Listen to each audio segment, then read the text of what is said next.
Minnesota has the only original wolf population in the continental United States. And 80% of Minnesotans believe the wolf should be protected. Howling for Wolves is asking Minnesotans to respect our true wildlife manager, the wolf. Their survival is critical to our ecosystems, our communities, and even our economy. As highly intelligent animals with strong social bonds, Minnesota wolves deserve to be protected and admired. Learn more at howlingforwolves.org. Let's live and let howl.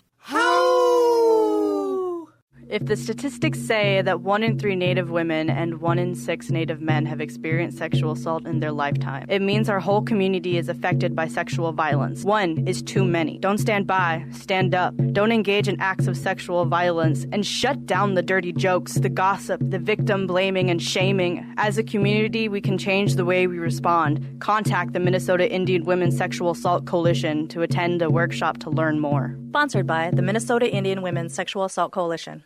Hey, Cudahy to all my friends and relatives in 4 directions. This is Robert Pilot of Native Roots Radio presents I'm Awake. I'm here to ask you for your support. Finding honest Native-centered news is not easy. But with your support, we're able to provide accurate information about Standing Rock, Line 3, treaty violations, and COVID-19 in our Native communities. Please visit Native Roots Radio Network on Patreon and donate if you can. That's Native Roots Radio Network on Patreon. Pinigigi, and thank you for your support. J&S Bean Factory is a Native-owned, community-supported, cozy, artsy coffee shop which offers roasted on-site beans, live music, and baked goods. Relax in the beautiful outside patio. City Pages writes, voted top 10 coffee shops. Tucked into a quiet corner of St. Paul's Highland Park neighborhood, this coffee shop roasts beans on-site from the best coffee-growing countries in the world. Located at 1518 Randolph Avenue, St. Paul. The good stuff. Portions of Native Roots Radio may be pre-recorded. It's a good day to be indigenous. Get up, stand up. They are going to become more brutal. Because all the hippies were trying to be Indians anyway. They're going to become more repressive because it's a matter of dollars and their illusionary concepts of power. Hey, Victor. We must live in balance with the earth. And also with recent happenings at Wounded Knee. I am awake. Welcome to Native Roots Radio presents I'm Awake, and I'm your host, Wakanja Hade.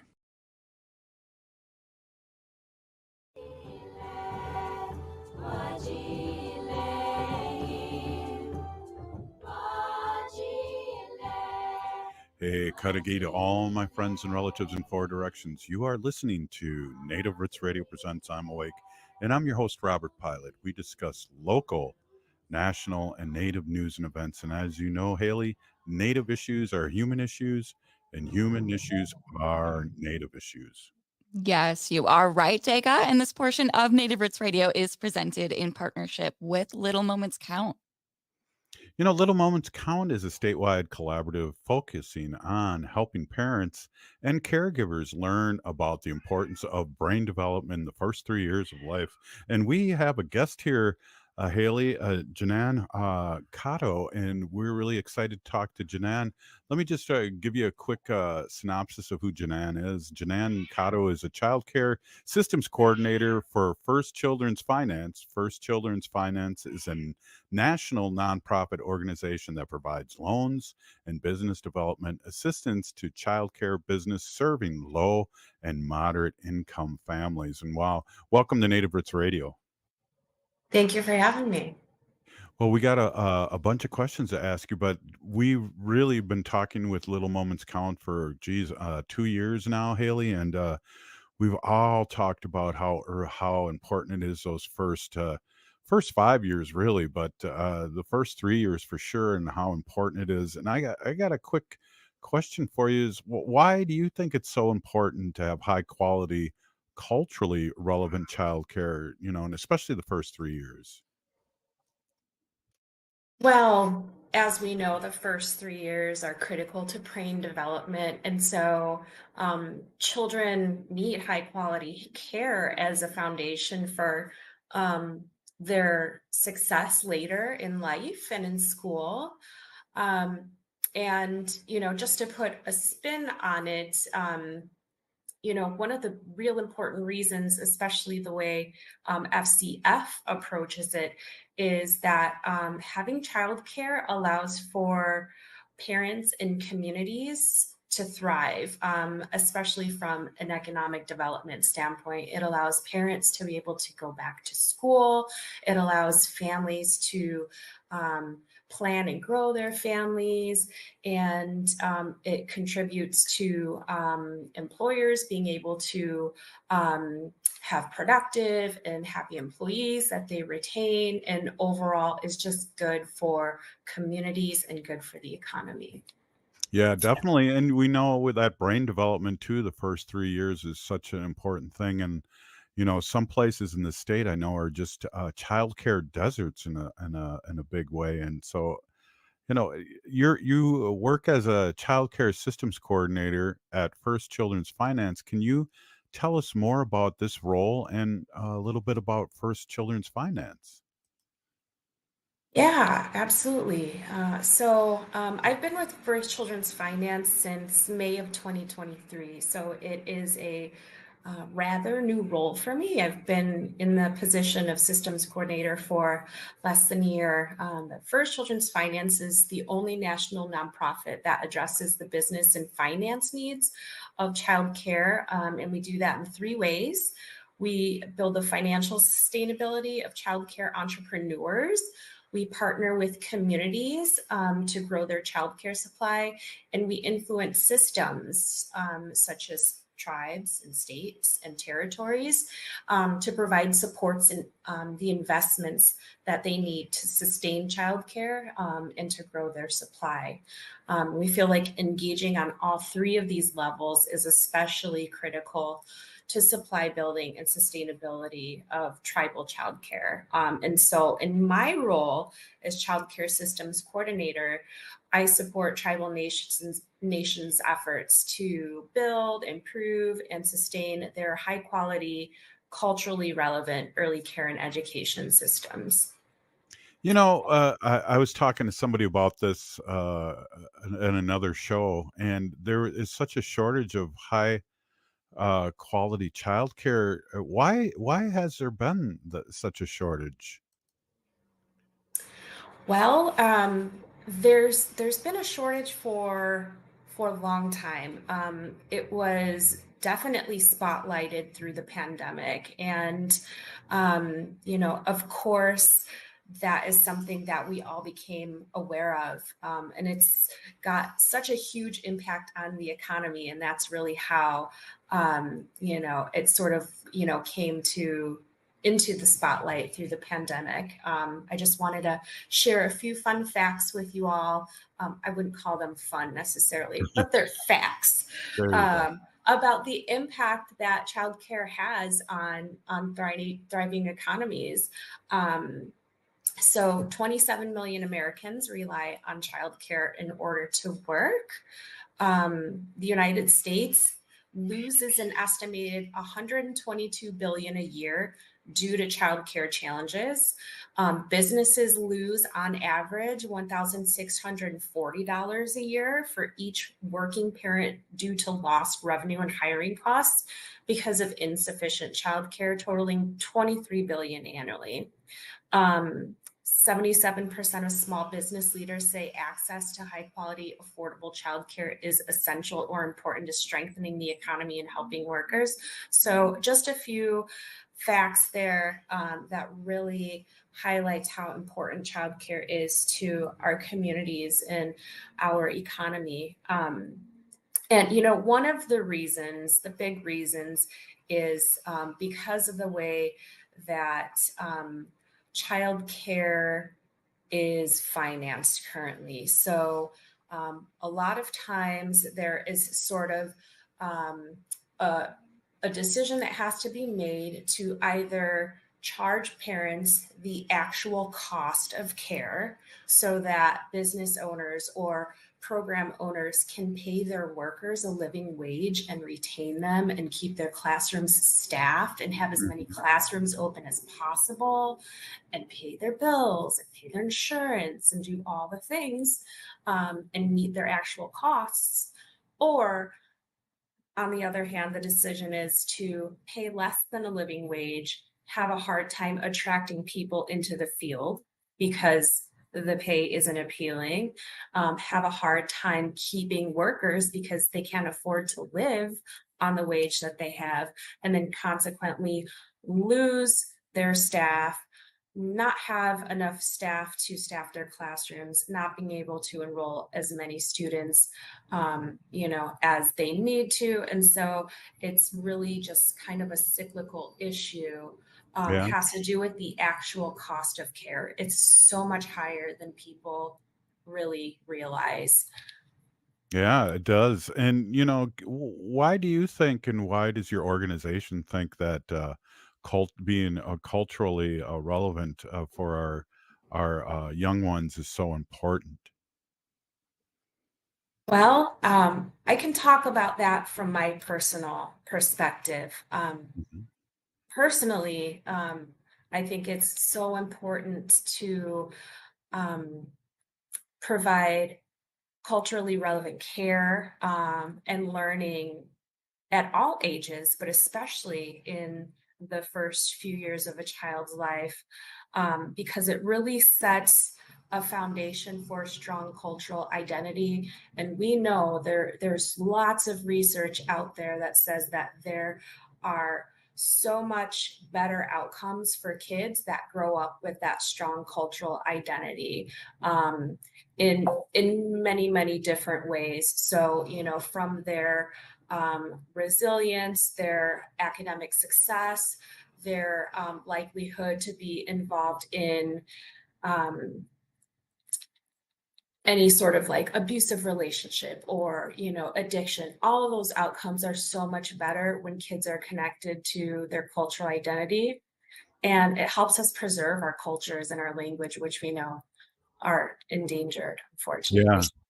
Yeah, definitely. I feel like, though, when we have a discussion like this, it's on the upswing, and people are more apt to keep culturally relevant things going. So Jannan, I really appreciate your work. And we're going to take a quick short break, and I'm here with Jannan Cotto, First Children's Finance, and we're talking a little moments count episode here. We'll be right back after this short break. Stay with us.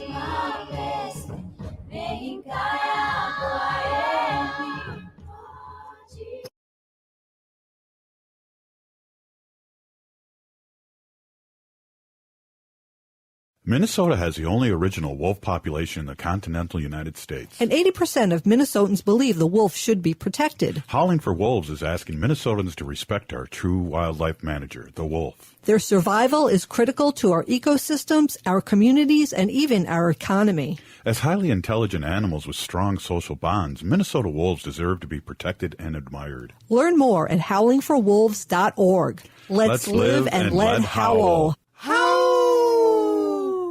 If the statistics say that 1 in 3 Native women and 1 in 6 Native men have experienced sexual assault in their lifetime, it means our whole community is affected by sexual violence. 1 is too many. Don't stand by. Stand up. Don't engage in acts of sexual violence, and shut down the dirty jokes, the gossip, the victim blaming and shaming. As a community, we can change the way we respond. Contact the Minnesota Indian Women's Sexual Assault Coalition to attend a workshop to learn more. Sponsored by the Minnesota Indian Women's Sexual Assault Coalition. Hey, Cudahy to all my friends and relatives in 4 directions. This is Robert Pilot of Native Roots Radio presents I'm Awake. I'm here to ask you for your support. Finding honest Native-centered news is not easy.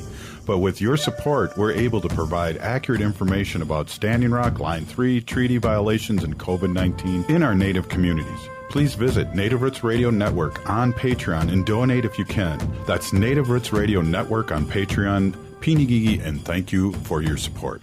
J&S Bean Factory is a native-owned, community-supported, cozy, artsy coffee shop which offers roasted on-site beans, live music, and baked goods. Relax in the beautiful outside patio.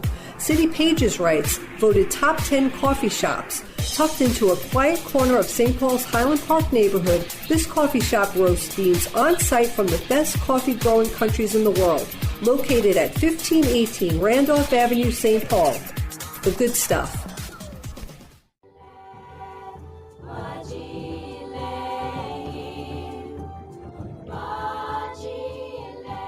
Hey, welcome back to Native Roots Radio Presents I'm Awake. This portion of the show is supported by Little Moments Count, who is a statewide collaborative focused on helping parents and caregivers learn about the importance of brain development in the first 3 years of life. Hey, did you know, Haley, that nearly 80% of brain growth happens in the first 1,000 days in small moments of interaction, like talking, playing, breathing, and singing, help create the pathways to build a child's brain during this early stage in life. Yes, and you can learn actually more facts like that at littlemomentscount.org.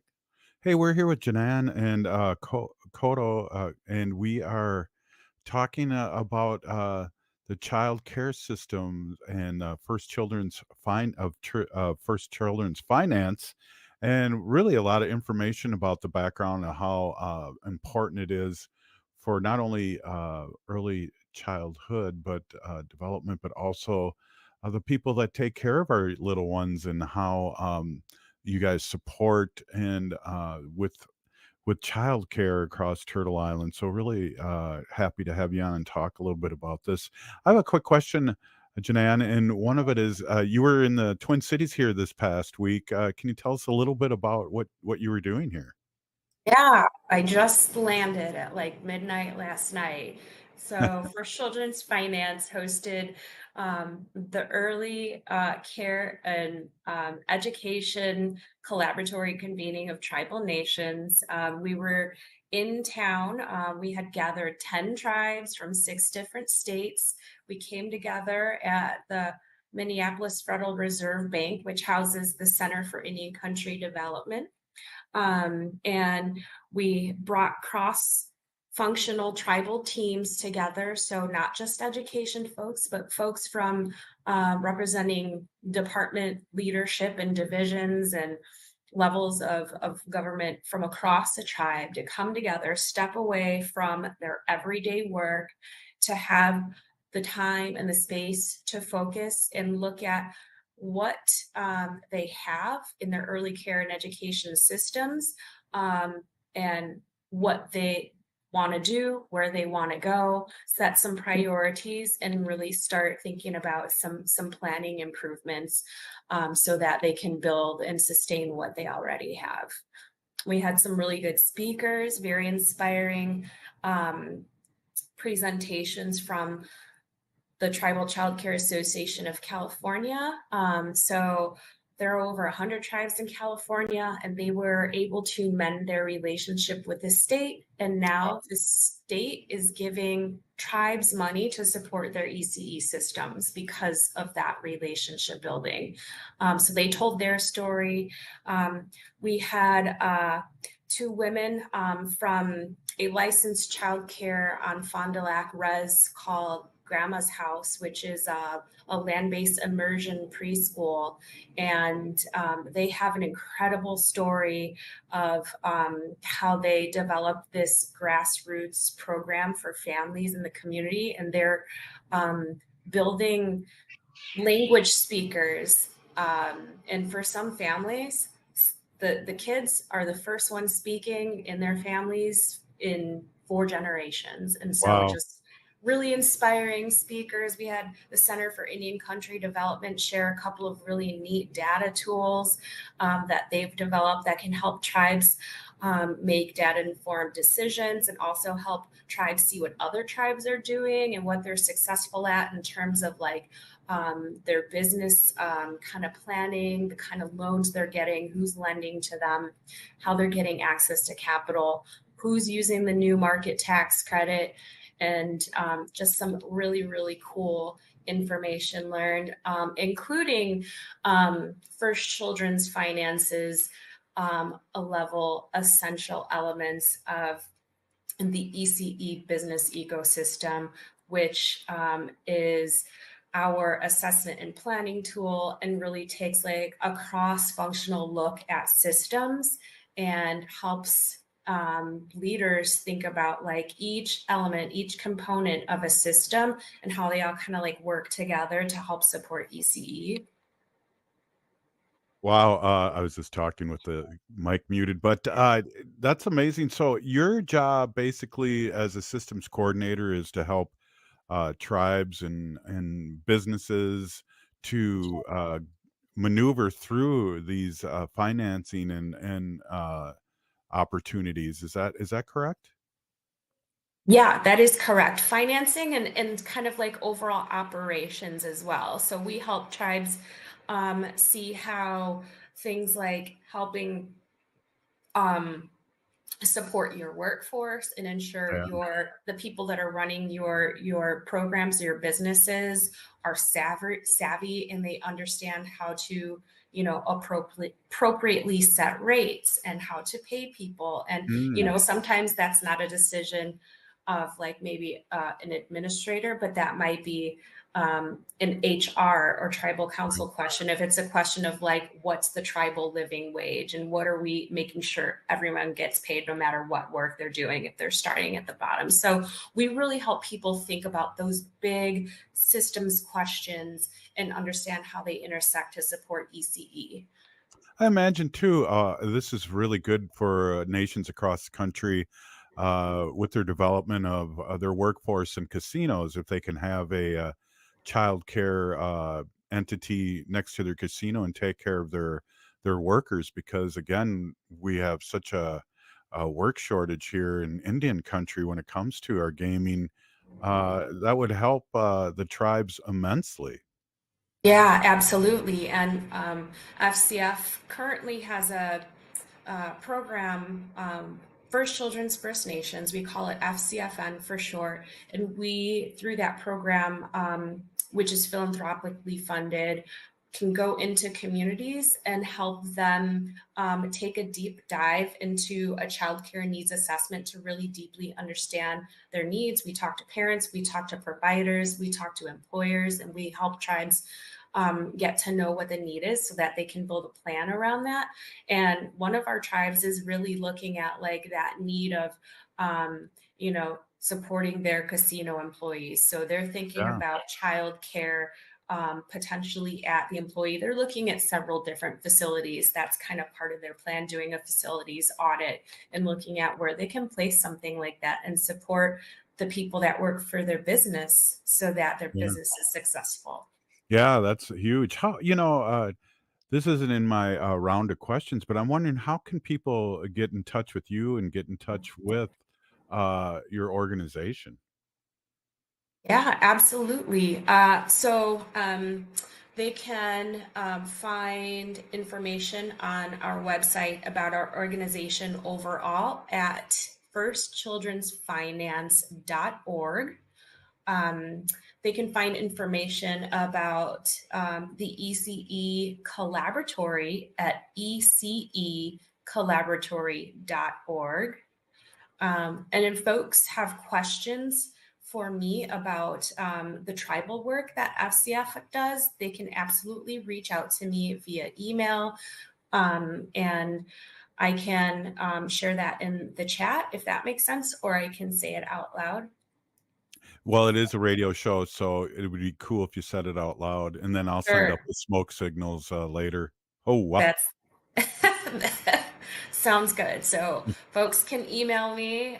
You see CDF people, education people, human services people, tribal leaders. Yeah. Send me an email, JANNANC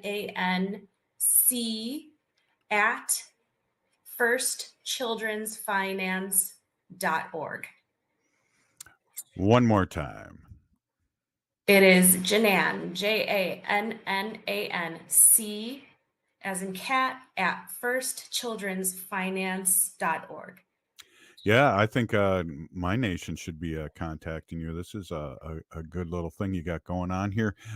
We got like a minute and a half, 2 minutes here left. I'd love it for you to spew out anything you'd like to about your work and your organization here in the last minute or so. I just, want to share that First Children's Finance is really all about ensuring equity and success for all communities.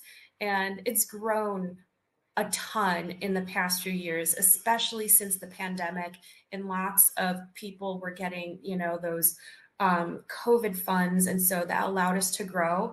And FCF was really intentional about creating a systems team. So I'm part of a newer team. We've been around for 33 years. My team has only been around for about 4.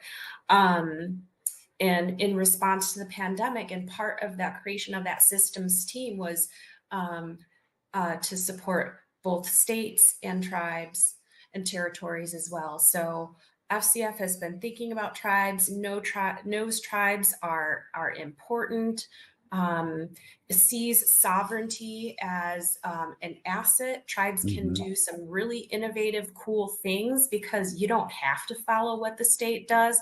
And so we want to help tribes leverage that and leverage those assets and do really cool things for your communities. So if anyone's interested in that work, please reach out to us. We are so excited to help. Wow, Jannan, this has been very, very interesting, and especially with my other job, I'm really will have to contact you again. This is really appreciate you spending some time with us and letting Indian country and our allies listening in on the radio show learn more about your organization. A big Pinigi, and thank you so much for being on. Nahau miigwech. Right on. Hey, this is Native Roots Radio. Up next, State Senator Mary Kunesh. We'll be right back after this short break. Stay with us. Signing up for $1 bus and train rides with the Transit Assistance Program, or TAP, is quick and easy. Do it straight from your computer or phone by uploading one of the pre-approved documents listed at metrotransit.org/TAP, along with a copy of your ID. We'll mail you a go-to card with a full year of discounted rides. For questions or translation help, call 612-373-3333. 612-373-3333. Life can be hard. Sometimes it feels like there's no answers, like there's no way out. Hennepin County's COPE Mobile Crisis Response is here to listen and help you find a way through whatever is going on in your life. Call 612-596-1223 for no-cost crisis support anytime, anywhere in Hennepin County. That number is 612-596-1223.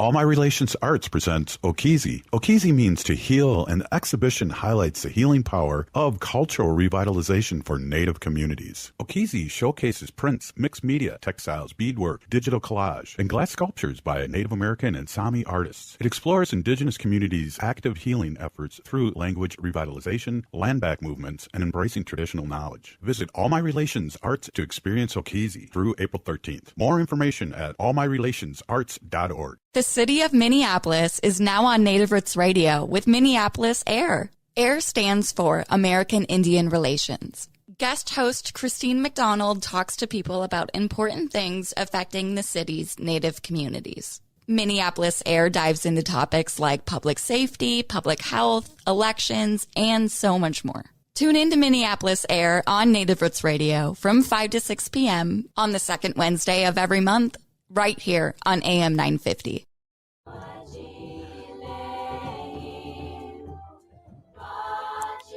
Hey, welcome back to Native Roots Radio Presents I'm Awake, and I'm your host, Robert Pilot. This portion of this show is supported by the Minnesota Indian Women's Sexual Assault Coalition. Hey, it's Friday, and we're here with probably the greatest babysitter and grandma in the state here. State Senator Mary Kunesh is here with their little grandbaby, and we're about to talk to State Senator. Welcome. Hamatakiape, everybody. Good to see you. I have little Miss Sylvia here, front and center right now. We'll see how long that lasts. Right on. And I think you're. Oh, I think you see the other one playing. She's jealous. Fire. Yes. Aww. You need a bigger lap. She's jealous. She's a firefighter. She's a she firefighter. was making faces at me earlier, and now she's wants hiding her face in the firefighter cap. So you never know with that one. That's right. That's the wild one, right? Yeah, they're both pretty They're both pretty interesting girls. Yeah, definitely. Hey, before we get going too much, Biden for the score last night, huh? Yeah, I unfortunately wasn't able to see it yet. I want to go back and take a look, but we had a late day at the legislature, and then I there's an organization here in Minnesota that Mm, supports women candidates, right. women winning, and they had a big event last night, and I have a wonderful legislative assistant Emma and two wonderful interns, and so we all went over there to celebrate and support women candidates in Minnesota. It is, International Women's Month, so Yes. um, that's where I was last night. But I've heard really good reports that he was on point. Mhm. Really, really sent his message clearly and effectively, and yeah, I've heard really good reports. Well, Super Tuesday, both, Michigan and Minnesota, sent him a message too with, uncommitted. Oh my gosh, yes. They from what I understand, and I hear it from somebody who is really in the know. They were saying that if they could get 5,000 people to vote Right. uncommitted, they considered that a win, and it was close to 45,000. Yeah. So it sent a really, really loud message. The need for a permanent ceasefire, not just even a temporary one, and a installation of supplies to Palestine. And you know this, Robert, and but I don't know if you know this, Haley, and the other folks. My kids are Middle Eastern. Their Yeah. dad is from Lebanon. Wow. Immigrant, came over to go to college, take a break from their civil war when I met him. And so they have been seeped in the Middle East and the constant issues that go on in the Middle East. My daughter studied over in Amman, Jordan, and my son and my daughter were in Beirut one summer when Israel and Hezbollah got at it, and they were bombing Beirut, and my kids had to Wow. be evacuated by the Navy. I mean, really and truly. And so this is hits really, really close to home. And I think the fact that my daughters have these young daughters, and to see so many women and children, I mean, Mhm. uh, and men and boys, I mean, on both sides. This is, I'm not saying that Hamas gets a green light for any of the work that they did, but Right. enough is enough, and we have to use whatever leverage we have here in the United States to stop this whole situation going on over there. So if I'm not mistaken, I believe that the uncommitted delegate, uh, they earned 11 delegates here in Minnesota. Wow. Yeah, and in Michigan, they got 1, and they Mhm. thought that was incredible, but here in Minnesota, there's 11 delegates to go on. Yeah, Minnesotans don't mess around when it comes to progressive things and what's right and what's wrong, and, we know too, not only your family, but your other side of your family, too, is like, we know this genocide game, and Yep, we're watching it here on, national TV every night. yep, yep. It's so true that, I mean, the common historic trauma that Mhm. I hope it doesn't affect my kids, like permanently. They're adults, and they're dealing with it as best they can, but Mm, there's Israeli troops lined up at the Lebanese border, ready to go in. They just jeez. recently bombed a building in the Bekaa Valley, that they said was storing food for Hamas. So they still have family over there, and it's very concerning, and it's very personal to them, Mm, as well. But yeah. um, Wow. who it's such a weird time in this world of ours. I'm just not understanding what is going on. Yeah, I know, The and inhumanity is horrible. right, and it's being amplified and, celebrated by, some that we never thought we'd live through this again. You know, you and I are roughly the same age, and we went through Vietnam as youngsters, Yep. and all these other fake wars, and they learned so much from Vietnam that they didn't televise it because that was a thing when I was little. We'd see it on the news every night, and that just wore us down to protest that war and get us out of Vietnam. And then you would think that would be the end of wars, but we've had all these little fake wars and real wars and 20 some year war, you know, that this country has been around so long.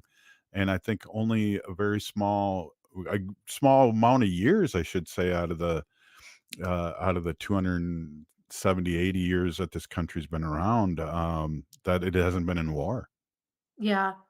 It's it's just really disconcerting, and we think of the money that is spent on war, Ugh, and if we could put that money towards good, yeah, imagine what this world would look like if we could take that and use it for good, for feeding people, right, housing people, um, the environment, all of right. those things.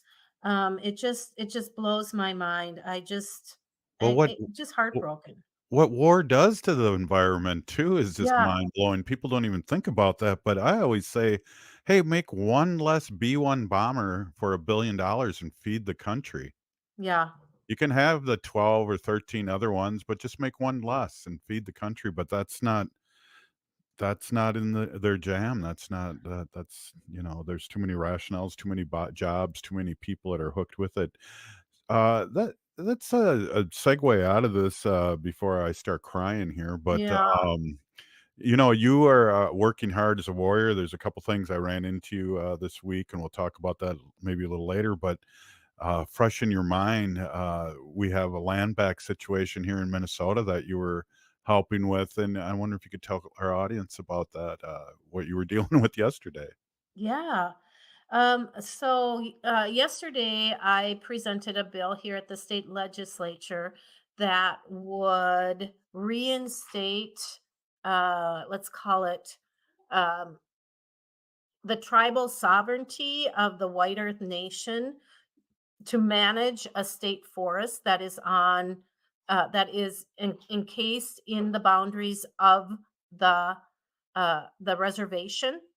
It's a really large not a park, I'm sorry, forest Uh-huh. that's there.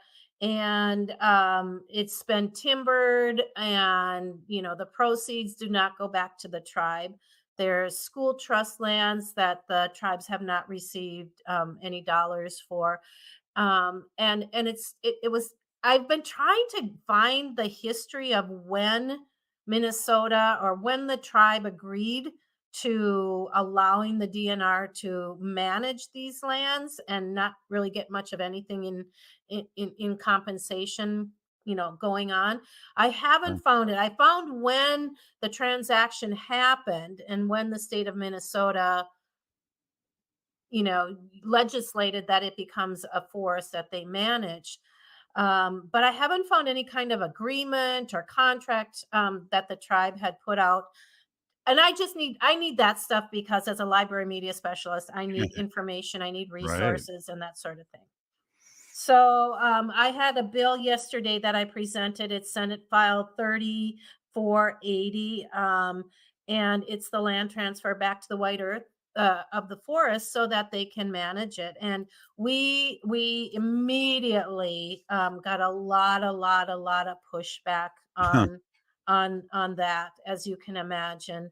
Yeah. Um, and a lot of misinformation, of course, went out immediately that the tribe was going to close the borders. It was going to be a closed reservation. Mm. There are private citizens that own homes and own land on the reservation, which is a whole nother thing. Right.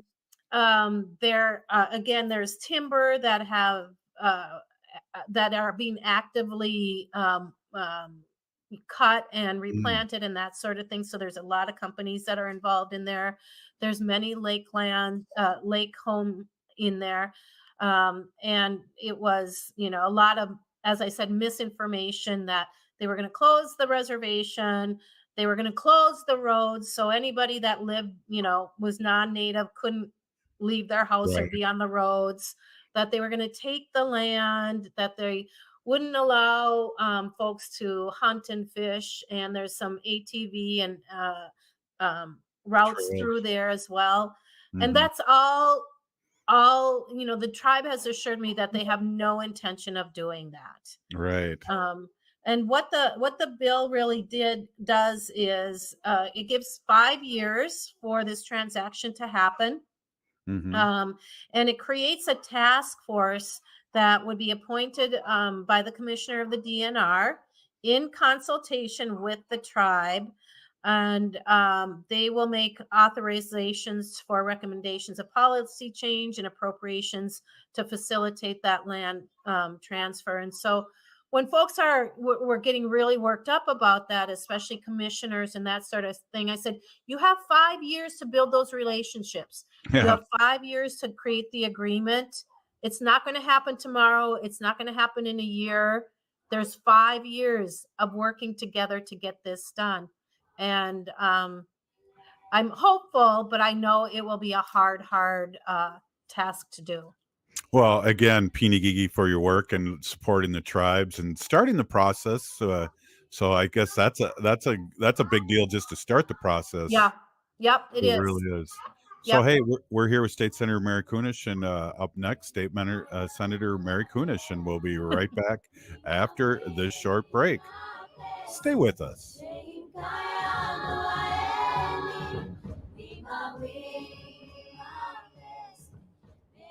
Minnesota has the only original wolf population in the continental United States. And 80% of Minnesotans believe the wolf should be protected. Howling for Wolves is asking Minnesotans to respect our true wildlife manager, the wolf. Their survival is critical to our ecosystems, our communities, and even our economy. As highly intelligent animals with strong social bonds, Minnesota wolves deserve to be protected and admired. Learn more at howlingforwolves.org. Let's live and let howl. Life can be hectic. Sometimes the pressure can feel like too much, and the emotions can be overwhelming. Hennepin County's COPE Mobile Crisis Response is here to listen and help you find a way through whatever is going on in your life. Call 612-596-1223 for no-cost crisis support anytime, anywhere in Hennepin County. That number is 612-596-1223.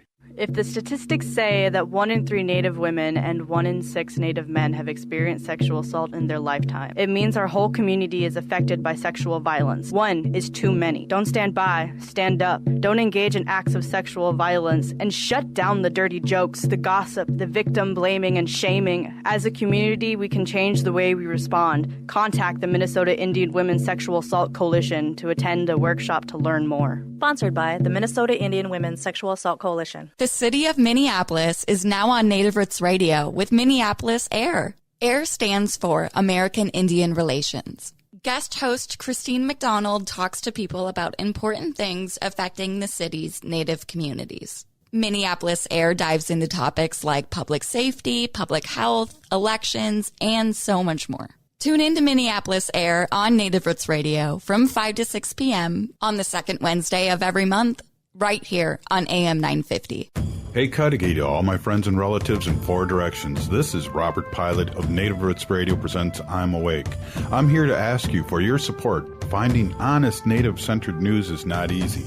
But with your support, we're able to provide accurate information about Standing Rock, Line 3, treaty violations, and COVID-19 in our Native communities. Please visit Native Roots Radio Network on Patreon and donate if you can. That's Native Roots Radio Network on Patreon. Peony Gigi, and thank you for your support. J&S Bean Factory is a native-owned, community-supported, cozy, artsy coffee shop which offers roasted on-site beans, live music, and baked goods. Relax in the beautiful outside patio. City Pages writes, voted top 10 coffee shops. Tucked into a quiet corner of St. Paul's Highland Park neighborhood, this coffee shop roasts beans on-site from the best coffee-growing countries in the world. Located at 1518 Randolph Avenue, St. Paul. The good stuff. We're going to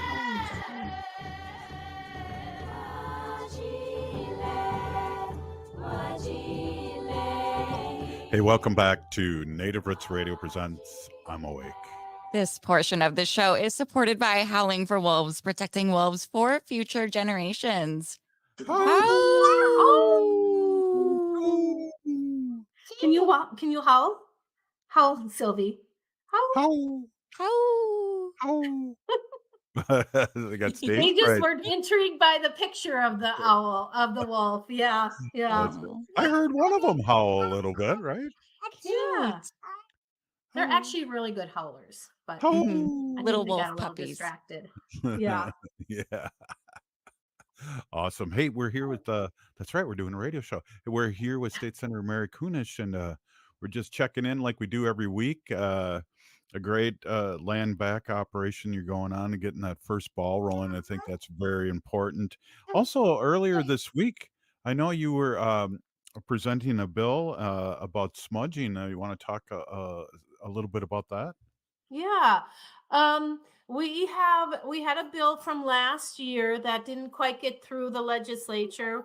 We had a crazy legislature last year, so it didn't get through. But this bill that we heard would allow schools to allow smudging in the schools for our Native students. And, there's lots of programs in schools right now.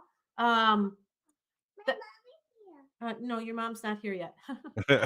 um, that have really intense Native Native population in their schools, and those schools that have already allowed it have shown really great difference when kids smudge, and not just Native kids but other Mhm. kids, because it centers them, it brings them back to kind of Right. like their values.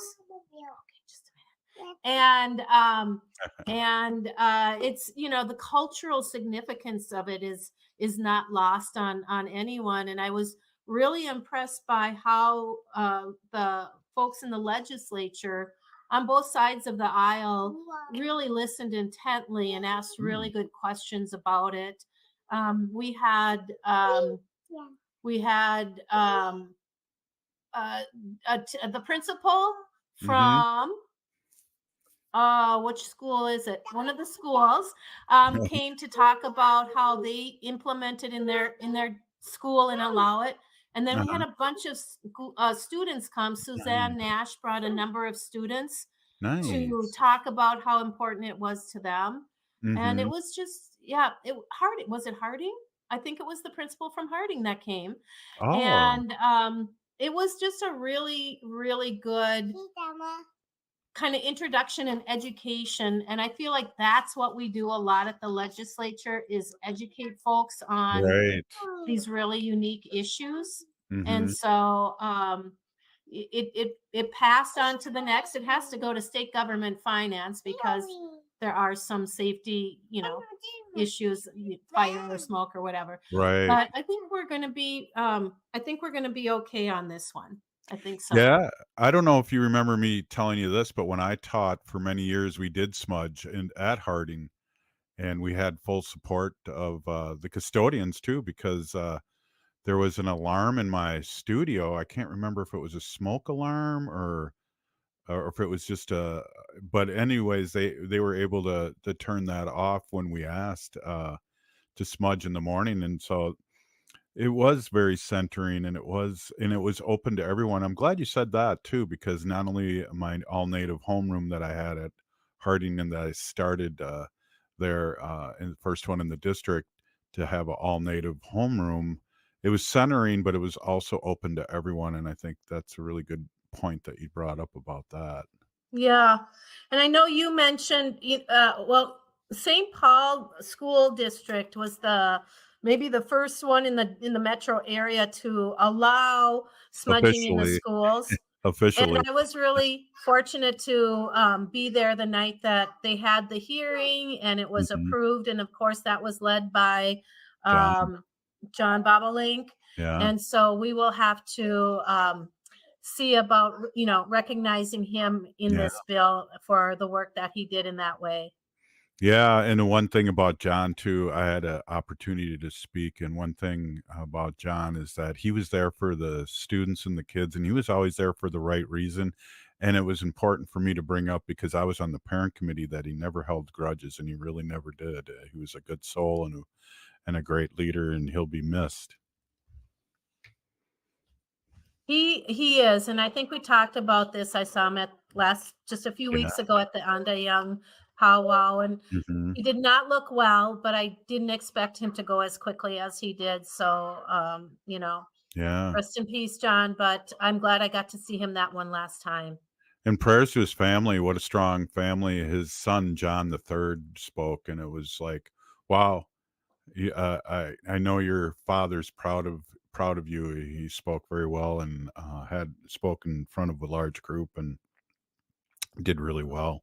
Hey, Yeah. we only got a couple minutes left here, but I saw you at an event, and the event's happening again tonight and tomorrow, the last few days, and what a scream! I went last night again, and they had the screen working in the background, and it was almost like a different play because when I went and saw it, and I think it was the same night you saw it, there was no back screen going with the lyrics and different pictures, but I'm talking about.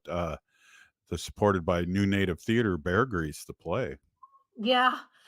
It was really a fun play. I think it was the very first night, and I don't know if they were able to get everything, in order, but nonetheless, I thoroughly, thoroughly enjoyed it. And the songs, I love the way they made them native centered, Yeah, and the dance, some of the props that they used were so right. unique, and yeah, it was just really fun. My sister lives up in Fargo, and Yeah. she saw it up there, and she said, Oh. "You should try to bring it down to the Twin Cities and sponsor it and do all that stuff." And I was like, "Oh, I don't have time to do that." So when we saw that it was coming to the Twin Cities, two of my sisters and one of my sister's family went. We went and just really enjoyed ourselves. I can't believe, and I was talking to Wendy about this. I can't believe because the original play or the original musical came out in 1978 with John Travolta and Olivia Newton-John as the leads. And that must not have been my jam. I must have been too cool or something because she saw it like 20 times, she told me. And I'm like, that sounds like the story of everyone. Dr. Stately saw it a million times and then he made his kids watch it. But it was a classic and a classic bend of that story.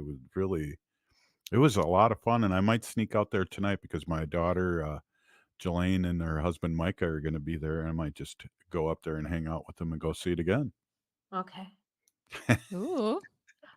Yeah, you're making up for lost time from the original one that came out. There you go. Exactly. Good one.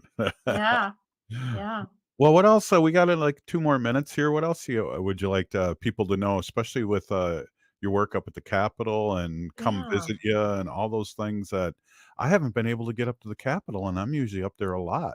Yeah. Well, the folks that don't really don't want the new flag to come had a Uh, rally, all and I 10 think of we them. yes, that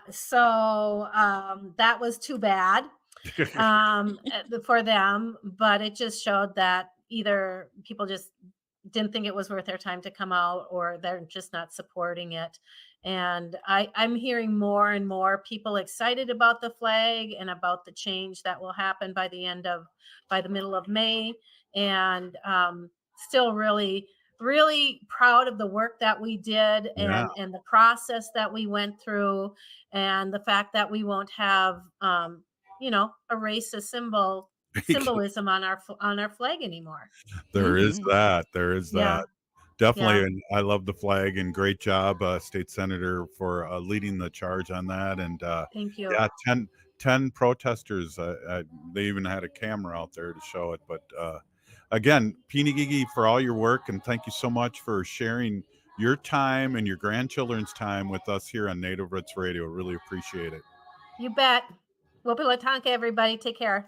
Hey, that was State Senator Mary Kunesh. We're still here. We are the seventh generation. and free Leonard Peltier.